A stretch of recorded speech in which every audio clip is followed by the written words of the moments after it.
ही देशभक्ती आहे का देशद्रोह आहे? खरं म्हणजे हा एक प्रकारचा देशद्रोह आहे. जगातले सगळे लोक या AI समिटला आले होते आणि मोठ्या प्रमाणावर या ठिकाणी गुंतवणूक देखील झाली. त्याचबरोबर मुंबईमध्ये देखील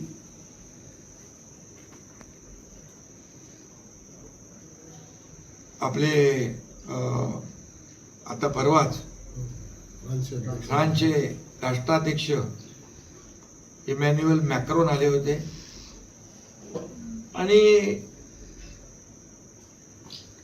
त्याच्याबरोबर देखील फ्रान्स बरोबर देखील भारत आणि फ्रान्सचा मोठा करार झाला. ही आपल्या सगळ्यांसाठी अभिमानाची बाब असली पाहिजे. पहिले कधी कुठे पाहिले होते इतर देशांचे राष्ट्राध्यक्ष आपल्या देशात येत आहेत आणि करार करतायत? यापूर्वी देखील आले प्रधानमंत्री नरेंद्र मोदीजी असताना, म्हणजे त्यांच्याच मार्गदर्शनाखाली. पण 2014 पूर्वी अशी परिस्थिती आपण पाहिली नव्हती आणि अशा प्रकारची विदेशी गुंतवणूक कधी आली नव्हती. आणि याच्यातूनच हे जळफळाट जो आहे तो दिसून येतोय. हे माकड चाळे आहेत खरं म्हणजे.